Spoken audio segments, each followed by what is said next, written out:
Exercise 4.3 के बाद एक नया टॉपिक है इसमें जो हमें स्टडी करना है। इसका नाम है उपसारणिक और सहखंड। ठीक है, इसमें सबसे पहले हम, और ये एक्सरसाइज 4.4 का इंट्रोडक्शन भी होगा आपका। सबसे पहले हम सीखेंगे उपसारणिक क्या होता है। उपसारणिक को अंग्रेजी में माइनर बोला जाता है। क्या बोलेंगे अंग्रेजी में इसको? माइनर। ठीक है, और उपसारणिक होता क्या है? पहले तो मैं एक चीज आपको बता देना चाहता हूं, किसी भी सारणिक के प्रत्येक अवयव का एक उपसारणिक अवश्य होता है। किसी भी सारणिक के प्रत्येक अवयव का एक उपसारणिक होता है। तो उपसारणिक सारणिक का नहीं होता, उपसारणिक सारणिक के प्रत्येक अवयव का होता है, याद रखिए। ठीक है, क्या बताया मैंने?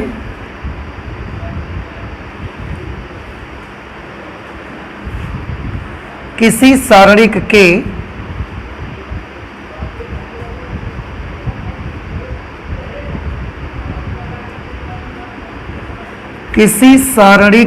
प्रत्येक अवयव का एक उपसारणिक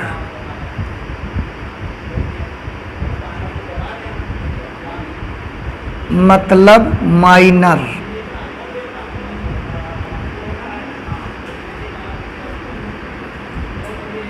होता है। किसी सारणिक के प्रत्येक अवयव का एक उपसारणिक होता है, एक माइनर होता है। ठीक है, जैसे एज ए एग्जाम्पल, कोई भी एग्जाम्पल आप ले लेते हैं। हमने मान लिया एक सारणिक हमारे पास है, डेल्टा इज इक्वल टू कुछ भी मान लो 1 2 3 4 5 6 7 8 9। अच्छा ये बताइए, पहली लाइन जो हमने लिखी वो समझ में आई आपको कि उपसारणिक किसका होगा? किसी सारणिक का या सारणिक के किसी अवयव का? सारणिक के किसी अवयव का। और सारणिक के किस अवयव का उपसारणिक हुआ करेगा? प्रत्येक अवयव का एक एक उपसारणिक हो जाएगा।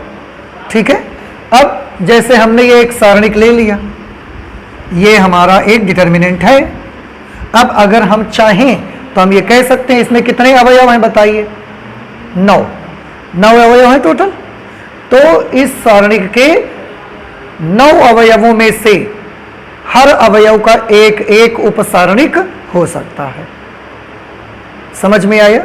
जैसे अगर हमको कोई बोले कि एक का उपसारणिक बताओ, अब इसके अवयव हैं 1 2 3 4 5 6 7 8 9, ये इसके अवयव हैं।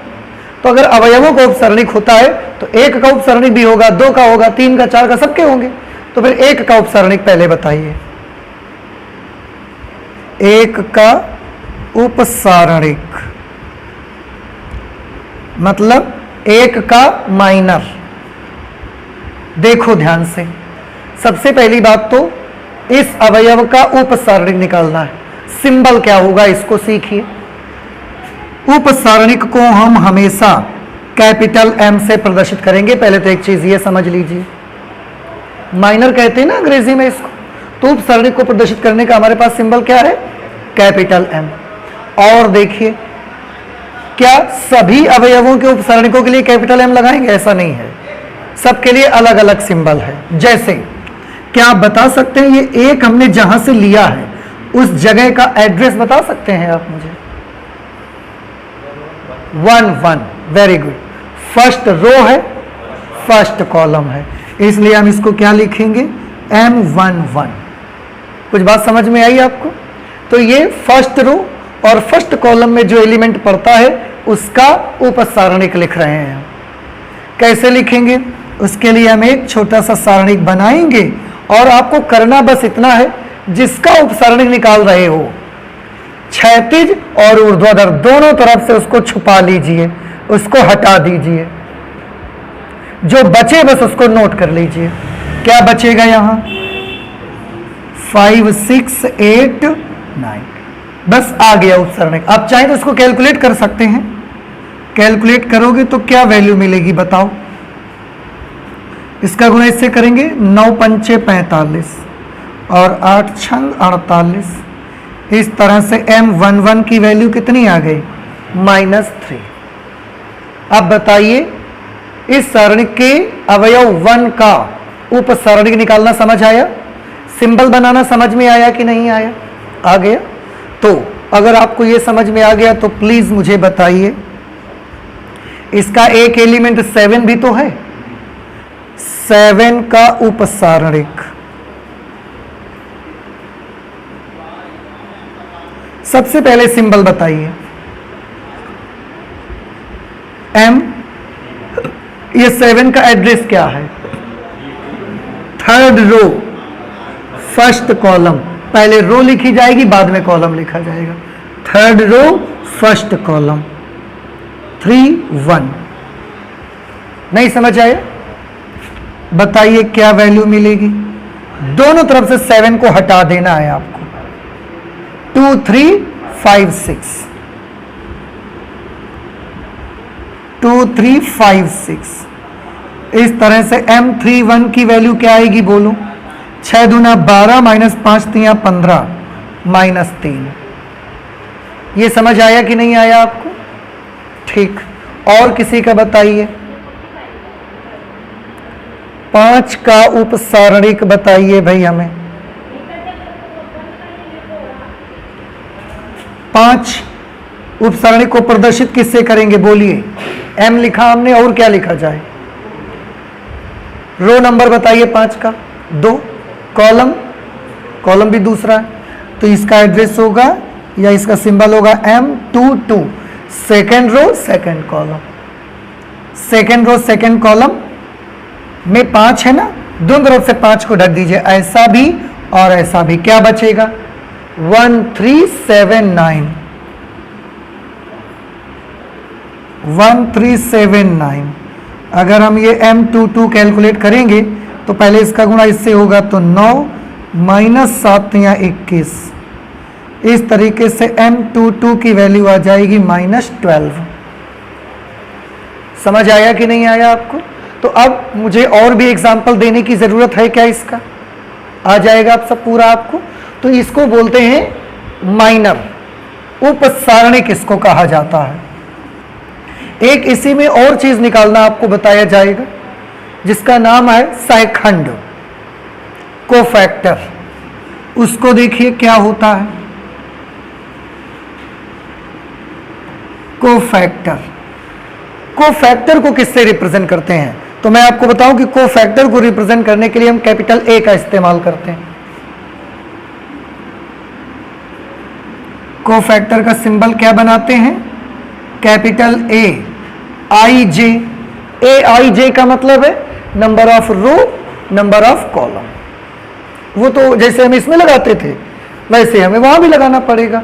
तो ये कोफैक्टर का सिंबल होता है, और कोफैक्टर को हिंदी में बोला जाता है सायखंड। ओके, तो ये सायखंड हो गया। कैसे निकाला जाएगा सायखंड? सायखंड का फॉर्मूला बड़ा इजी होता है। देखो, अगर आपको माइनर निकालना आ गया ना, माइनर निकालना आ गया अगर आपको, सायखंड निकालने में बड़ी जल्दी आप निकाल लोगे, 10 सेकंड नहीं लगेंगे आपको। कैसे? बस एक छोटा सा फॉर्मूला याद रखना है सायखंड के लिए। क्या फॉर्मूला याद रखना है? AIJ is equal to -1 to the power I plus j into MIJ। बस ये सायखंड का फॉर्मूला है। अगर यहां IJ है तो -1 की घात में I प्लस j होगा, और M के साथ में भी IJ ही रहेगा। समझ में नहीं आया आपको? जैसे एग्जाम्पल, जैसे अगर मैं बात करूंगा A11, तो इसका फॉर्मूला क्या बनेगा बताइए? I की जगह भी 1, J की जगह भी 1, तो क्या हो जाएगा? -1 to the power 1 plus 1 into M11। अभी भी नहीं समझ आया ये? -1 to the power 1 plus 1 मतलब -1 to the power 2, और -1 to the power 2 की वैल्यू +1, तो इसकी वैल्यू हो गई +1। और M11 की वैल्यू, अगर यही वाला एग्जाम्पल ले लें तो M11 की वैल्यू कितनी आई है? -3। इस तरीके से A11 कितना आ जाएगा? -3। तो सिंपल सा ये फॉर्मूला आपको केवल याद रखना है, Aij is equal to -1 to the power i plus j into Mij। बस, अभी भी नहीं समझ में आया? अगर हम आपसे पूछें कि मुझे A31 बताओ, A31 यानी कि A31 का मतलब थर्ड रो फर्स्ट कॉलम वाली जगह पर जो एलिमेंट है उसका सहखंड बताइए कितना होगा। 7 का सहखंड हमसे पूछा जा रहा है। 7 का हमको क्या बताना है? कोफैक्टर। 7 का सहखंड। तो कैसे निकालोगे? सूत्र पहले तो बताओ क्या लगाओगे? -1 to the power 3 + 1 into M31। -1 to the power 4 हो जाएगा +1, और M31 हम पहले निकाल चुके हैं, तो अगर यही वाला एग्जांपल लें तो ये आ जाएगा, ये वैल्यू -3 आ जाएगी। ठीक है, चलो कुछ और करते हैं। A32 के बारे में बताइए, सूत्र क्या बनेगा इसका? -1 to the power 3 + 2 into M32। ये तो करना था हमको। अब -1 टू द पावर 3 + 2 कितना हो गया? -1 टू द पावर 5, जिसकी वैल्यू आ गई -1। M32 का मान कैसे निकालोगे? M32 हमने नहीं निकाला है तो अब निकाल लेते हैं। M32 का मतलब क्या है? Third row second column. 8 आया, 8 का माइनर। 8 का माइनर कैसे चलेगा? ये भी ढक दो, ये भी ढक दो, क्या बचेगा? 1 3 4 6। 1 3 4 6। इसे सॉल्व कर लीजिए। इसका मल्टीप्लाई इसमें करेंगे 6 - 12। -6 इंटू -1 करेंगे तो आंसर +6। A32 की वैल्यू +6 आ जाएगी। अब बताएं क्या आपको माइनर और कोफैक्टर दोनों निकालने समझ आए कि नहीं आए? आ गए, या मुझे अभी भी कुछ और बताने की आवश्यकता है? भाई पक्के पूरी तरीके से आ गए ना आपको? आप इसे नोट कर लीजिए। अब इसका हम यूज बताते हैं आपको कि इसका प्रयोग कहां पर करेंगे आप। ठीक है, तो आप इसे नोट कर लीजिए। इसके बाद हम आते हैं माइनर्स एंड कोफैक्टर्स का यूज कहां होता है। आप जल्दी से नोट कर लें बेटा। माइनर्स और कोफैक्टर्स का यूज आप जानते हो कहां होता है? इनका प्रयोग हम कर सकते हैं किसी भी सारणिक का मान निकालने में। आप याद करिए, किसी भी सारणिक का मान निकालने के लिए अभी तक आप क्या करते थे? प्रसार करते थे। लेकिन हम चाहें तो माइनर और कोफैक्टर यानी कि उप सारणिक और सहखंड का प्रयोग करके भी हम किसी भी सारणिक का मान निकाल सकते हैं। क्या करना होगा उसके लिए? सबसे पहले क्या कर सकते हैं वो आप देखिए। यूज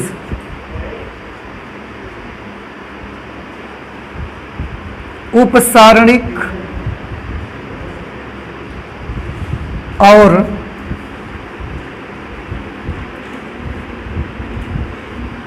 सहखंडों,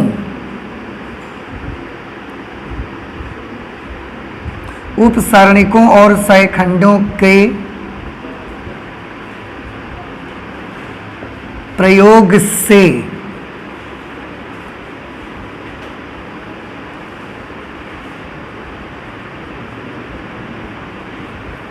किसी भी सारणिक का मान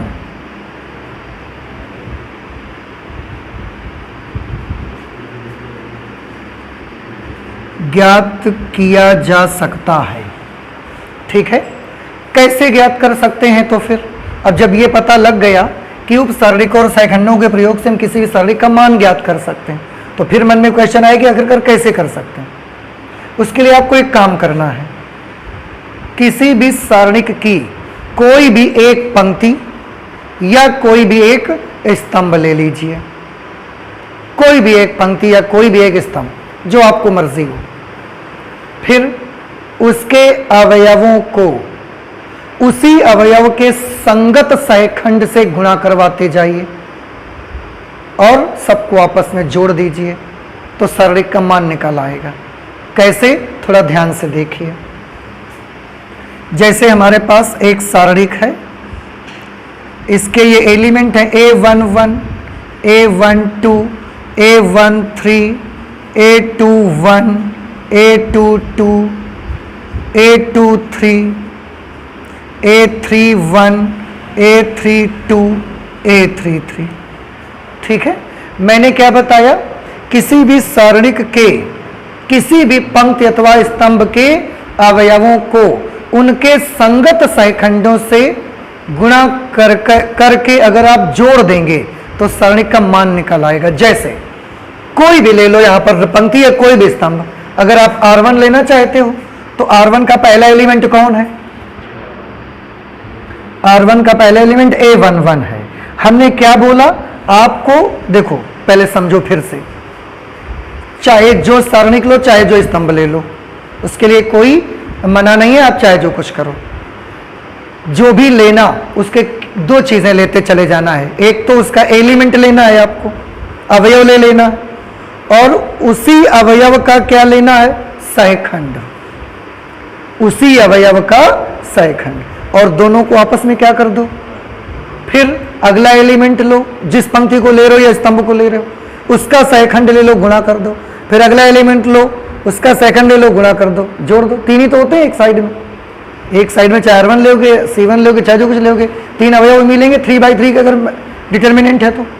जैसे ये करना है, देखो हमने क्या लिखा, A11 इंटू A11, ध्यान से देखिए, A11 क्या है? एलिमेंट, और कैपिटल A11 क्या है? सहखंड। किसका? इसी एलिमेंट का सहखंड है ये। नहीं समझ में आया? अब R1 का अगला एलिमेंट कौन है? A12, तो आपको A12 लेना है इंटू A12 ले लेना है। तो ये स्मॉल लेटर में जो लिखा है ये एलिमेंट है, और कैपिटल A जो आ रहा है ये कोफैक्टर है, सहखंड है ये। ऐसे ही यहां पर क्या करना है, A13 के साथ A13 ले लेना है। बस जैसे ही आप इसको कैलकुलेट करोगे सारणिक का मान निकला चला आएगा। और क्या ये वाला काम हम सिर्फ R1 के साथ ही कर सकते हैं? किसी के सापेक्ष कर दो, आप C1 के लिए कर दो, C2 के लिए कर दो। बताओ, अच्छा मुझे C2 के लिए हम करना चाहते हैं, C2 के लिए करना चाहते हैं, बताइए कैसे लिखा जाए? स्मॉल A12 इंटू, हाँ पर याद रहेगा दोनों के मतलब क्या है, ये अवयव है और ये उसी अवयव का सहखंड है। इसके बाद क्या लेना चाहिए मुझे? Small A22 capital A22 plus small A32 capital A32, तो भी आपको सारणिक का मान मिल जाएगा। आप ये सोच रहे होंगे कि ऐसा कैसे हो जाएगा, आपको हम एक छोटा सा, थोड़ा टाइम लगेगा। अब देखो मैं बताता हूं आपको। इसको ले लीजिए, इसको ले लीजिए, ठीक है। सबसे पहले क्या लिखना है? A11, A11 का मान कितना होगा बता सकते हैं आप? -1 to the power 1 + 1 into M11। अरे अभी सहखंड निकालना बताया गया है, तो सहखंड के लिए यही तो फॉर्मूला आता है। अब A12 इंटू माइनस, और A12 कैपिटल A12 की वैल्यू क्या होगी? -1 to the power 1 + 2 into M12 plus A13 into capital A13 की जगह पर -1 to the power 1 + 3 into M13, ठीक है। और देखिए -1 to the power 1 + 1 का क्या होगा? +1, -1 की घात 2 हो गया ना, प्लस हो गया ये, तो ये हो गया A11, ये हो गया +1। M11 की वैल्यू बताइए। M11 यानी कि इस एलिमेंट का उपसारणिक, इस एलिमेंट का उपसारणिक क्या आएगा? ये आ जाएगा A22, A23, A32 और A33। फिर -1 की घात में क्या आया? 3। -1 की घात 3 का मान -1, वो माइनस इस प्लस को क्या कर देगा? A12, इसने माइनस कर दिया, A12 लिख दिया। M12 का मान क्या होगा? M12 का मतलब उपसारणिक 12, इसका उपसारणिक चाहिए, तो ऐसा भी इसको हटा दो, ऐसा भी हटा दो। क्या बचा? A21 A23, A21 A23, A31 A33, A31 A33। और आगे चले, -1 की घात 4 का मान क्या होगा? +1 प्लस ही रहेगा। और M13 की वैल्यू कैसे निकाली जाएगी? उपसारणिक है ना M13, इसका उपसारणिक ऐसा ढक देंगे, जो बचेगा नोट कर दीजिए। A21 A22, A21 A22, A31 A32। ये सारणिक का मान आ गया। अब आप सोच रहे होंगे इतना आ गया तो इसमें हम तो कुछ समझ ही नहीं पाए। हाँ, आप कुछ नहीं समझ पाए, पर अब हम आपको समझाएंगे। सारणिक का ये मान हमने किसकी मदद से निकाला है? उपसारणिक और सहखंड की मदद से। सारणिक का एक मान और कौन से मेथड से निकालना जानते हैं आप? प्रसार करके। तो चलो प्रसार करके निकाल लेते हैं। R1 के सापेक्ष प्रसार करने पर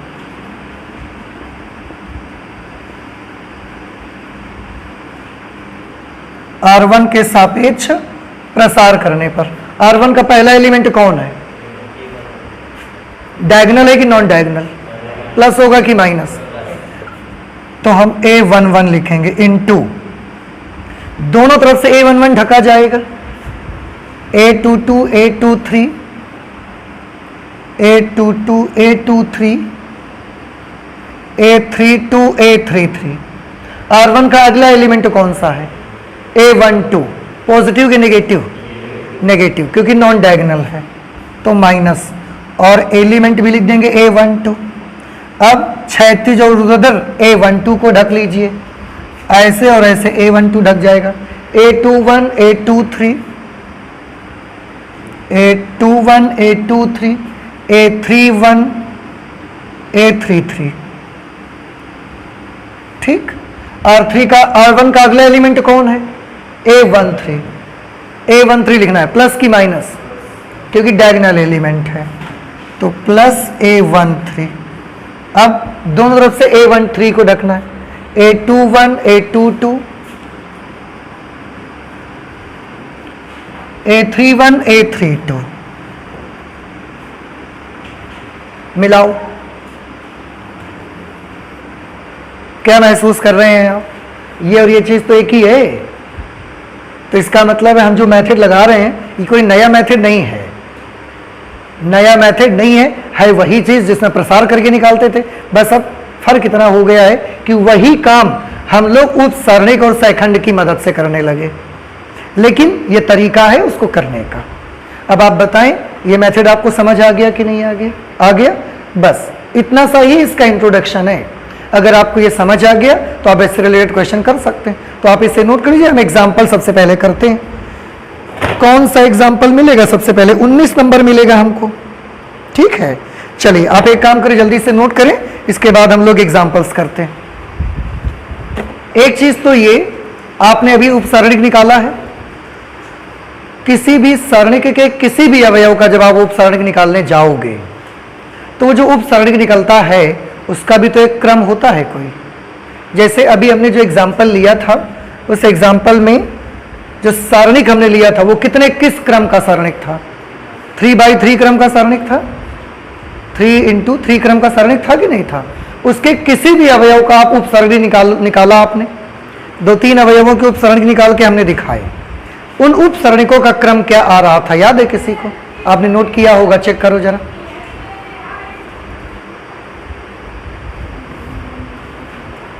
हमने से 1 का उपसारणिक निकाला था, फिर 7 का उपसारणिक निकाला था, फिर 5 का उपसारणिक निकाला था। तो वो जो उपसारणिक निकले थे उनके क्रम क्या थे? 2/2। अरे क्रम आपको नहीं मालूम कैसे बताया जाता है? Number of row into number of column. आ गया समझ में? तो अब थोड़ा ये मुझे बताइए, एग्जाम्पल में जो सारणिक आपने ली उसका क्रम क्या था? 3 इंटू 3। उसके किसी भी अवयव का जब आप उप सारणिक निकालने गए तो उसका क्रम क्या आया? 2/2। तो इसका मतलब है कि 3 क्रम की अगर सारणिक है तो उसके किसी भी अवयव का जो उप सारणिक होता है उसका क्रम कितना आएगा? 2 इंटू 2। नहीं समझ में आया? एक कम हो जाएगा। तो हम लिख सकते हैं एक पॉइंट, क्या लिख सकते हैं? हम लिख सकते हैं n लिख दें।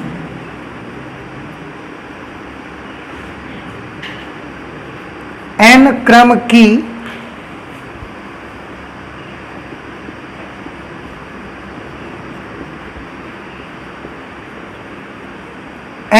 की किसी भी सारणिक के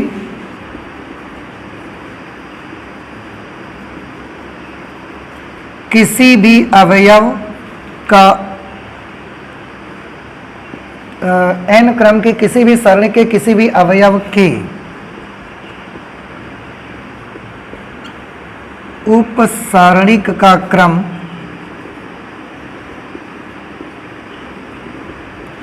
n-1 होता है। ठीक है, ये आपको एक चीज तो याद रखनी है कि अगर आपका जो सारणिक है वो 3 इंटू 3 का है तो उसका जो उप सारणिक होगा किसी भी अवयव का वो 2 इंटू 2 का मिलेगा, एक कम हो जाया करेगा। हाँ, इसकी एक शर्त है कि जो n का मान है वो कम से कम 2 होना चाहिए या 2 से कैसा होना चाहिए? ज्यादा। यहां n should be greater than और इक्वल टू 2। कहने का मतलब n का मान 2 से छोटा नहीं होना चाहिए, ये आपको याद रखना है। ये जो रूल है ये n का मान जब 2 के बराबर या उससे बड़ी वैल्यू होगी तो ही लागू होगा। अगर n का मान 2 से छोटा हो गया, एक इंटू एक क्रम की अगर सारणिक आ गई तो ये नहीं लगेगा फिर। ठीक है, एक चीज तो ये हम बताना चाहते थे। दूसरा ध्यान से देखिए, अगर बाई चांस एक सारणिक हम आपको ऐसे दे देते हैं 1 2 3 4, 2 इंटू 2 ऑर्डर की हमने सारणिक आपको दे दी और अब हमने आपसे पूछा कि इसमें मुझे 4 का उप सारणिक बताइए।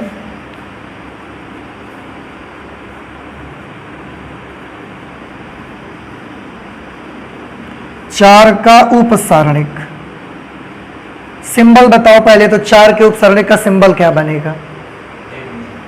कैपिटल A या कैपिटल M? Capital M। देखो ये चीज भी आपको कंफ्यूज कर सकती है क्योंकि दोनों एक साथ पढ़े अपने। उप सारणिक को माइनर कहते हैं तो कैपिटल M, और को फैक्टर को सहायखंड कहते हैं। उप सारणिक मैं पूछ रहा हूं तो M, और 4 का पूछा जा रहा है। 4 का एड्रेस बताइए। 3 2।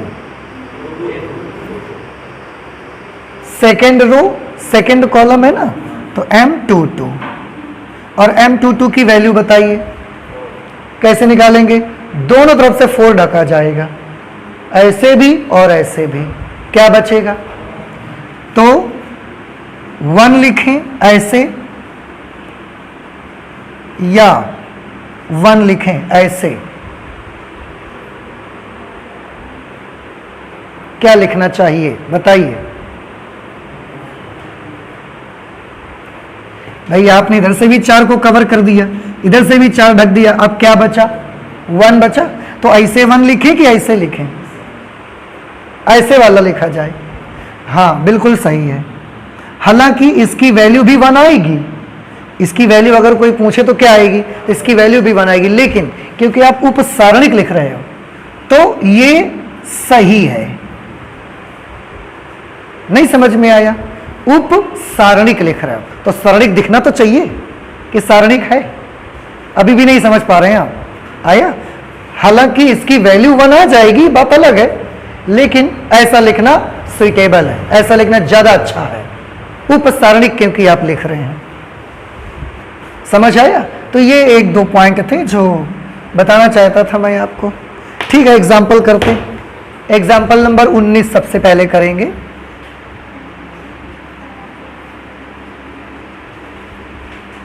एग्जाम्पल नंबर 19, इसमें एक डेल्टा एक सारणिक लिखी है 1 2 3 4 5 6 7 8 एंड 9 में अवयव 6 का उपसारणिक ज्ञात कीजिए। ये 6 है, इसका उपसारणिक निकालना है। क्या जरूरत है मुझे बताने की? 6 का उपसारणिक, please very first tell me the symbol.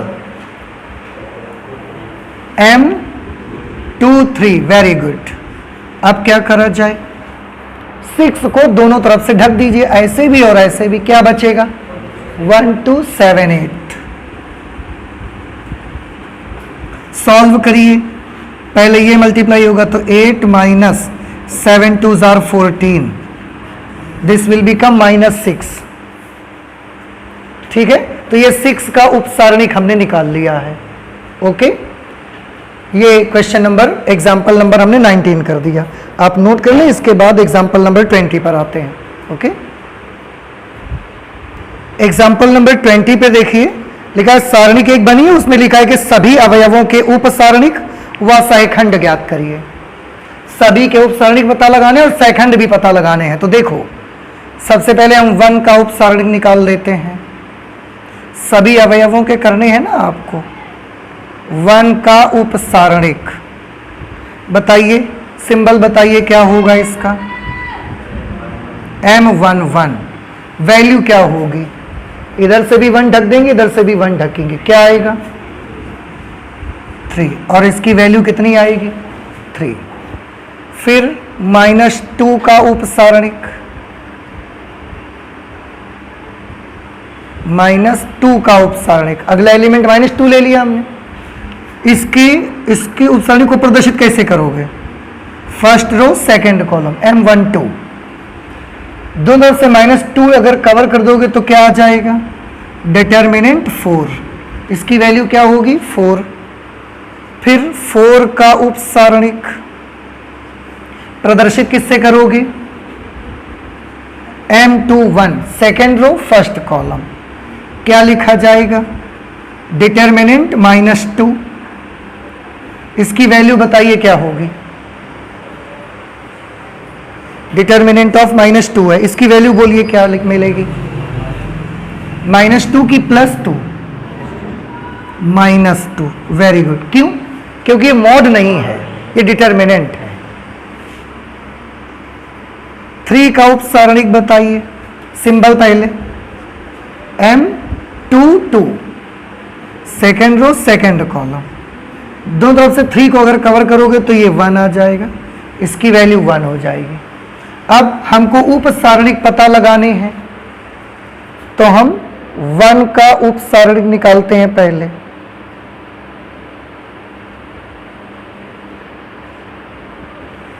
Question में बोला गया तो सभी अवयवों के उपसारणिक व सहखंड निकालो। ओ, उपसारणिक निकाल चुके हैं, सहखंड निकालेंगे। 1 का सहखंड प्रदर्शित किससे करोगे बोलिए? A11, सूत्र बताइए। -1 to the power 1 + 1 into M11। -1 to the power 1 + 1 की वैल्यू +1 हो गई, 2 हो गया ना ऊपर, तो ये +1 इंटू M11। M11 हम पहले ही निकाल चुके हैं 3। इस तरह से A11 की वैल्यू कितनी आ गई? इसका गुणा करोगे 3 आ जाएगी। इसके बाद -2 का सहखंड,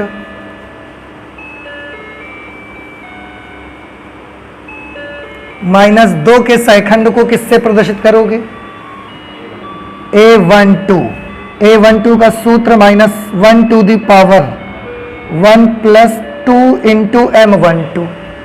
ठीक है, -1 to the power 1 + 2, ये -1 हो जाएगा।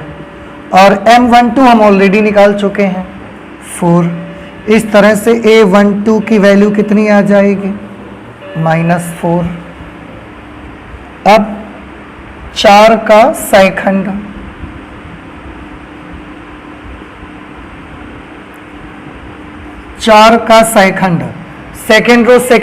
सेकेंड रो फर्स्ट कॉलम है A21 -1 to the power 2 + 1 into M21, ठीक।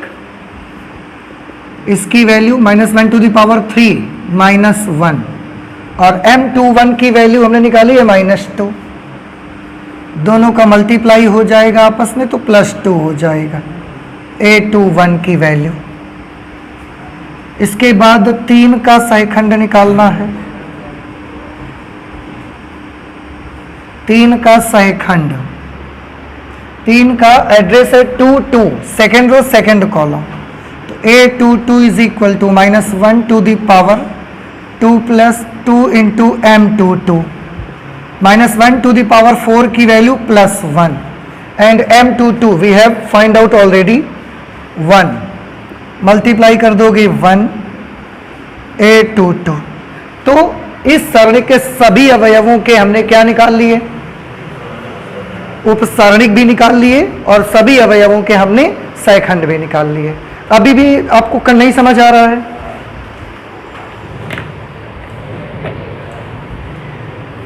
एग्जाम्पल 21 के अवयवों A11 तथा A21 के उपसरणिक और सैखंड बताओ। क्या अब आप बता लेंगे? 21 देखिए क्वेश्चन।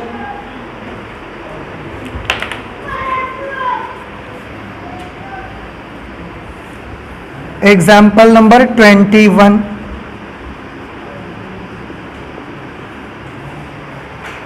क्या है एग्जाम्पल 21 पे?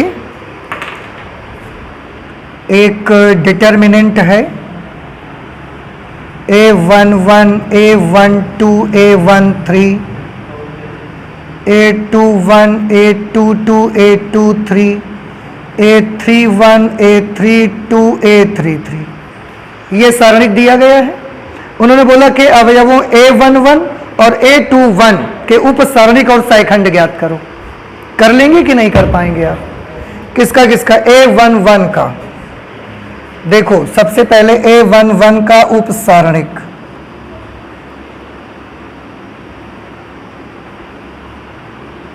सिंबल क्या होगा? M11। कैसे निकालोगे? A11 को ढक लोगे इधर से दोनों तरफ से, तो ये हो जाएगा A22, A23, A32, A33। अब अगर आप इसे सॉल्व कर दोगे तो इसका गुणा इससे हो जाएगा A22 into A33 minus A32 into A23। बउआओ देखो यही तो आ जाएगा। और किसका उपसारणिक चाहिए हमको? A21 का। तो A21 का उपसारणिक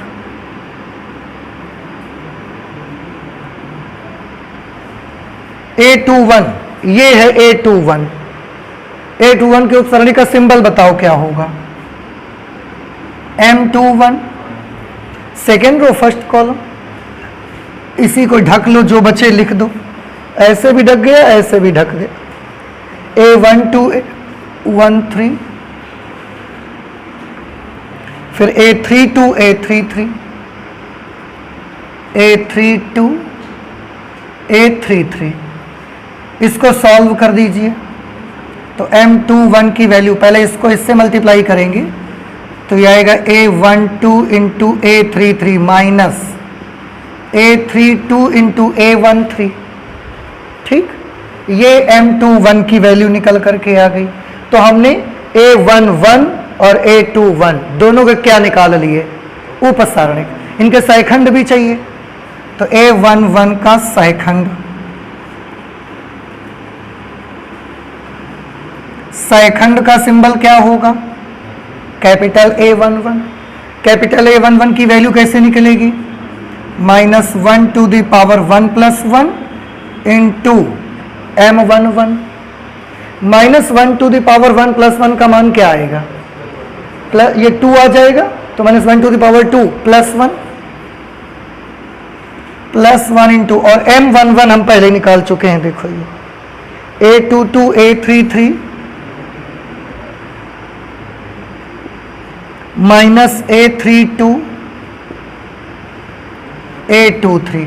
अब आप मल्टीप्लाई भी करवा दोगे अगर इसको +1 में तो फिर भी वही आ जाना है, A22 A33 minus A32 A23। ये A11 की वैल्यू मिल गई, देखो हमको। नहीं समझ आया? ऐसे ही A21 का सहखंड चाहिए, A21 का सहखंड इसको प्रदर्शित करेंगे capital A21 -1 to the power 2 + 1 into M21 -1 to the power 2 + 1 मतलब 3, ये -1 हो गया, और M21 ऑलरेडी हम लिख चुके हैं, निकाल चुके हैं, ये आया है A12 A33 minus A32 A13। गुणा करोगे तो निशान बदल जाएगा, ये प्लस ये माइनस हो जाएगा, A32 A13 minus A12 A33। ठीक, ये आपको मिल जाएगा। तो इस तरीके से इसके भी जो अवयव दिए गए हैं उनके उपसरणिक और सहखंड आप बना सकते हैं। नहीं समझ में आया? कोई प्रॉब्लम है क्या? समझ आ गया ना सबको? तो ये कौन सा एग्जाम्पल हमारा हो गया? Example number 21। और एग्जाम्पल नंबर 22 हम नहीं करेंगे।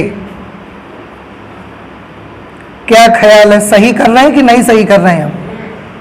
सही कर रहे हैं हम? तो एग्जाम्पल नंबर 22 आप खुद लगा के लाएंगे।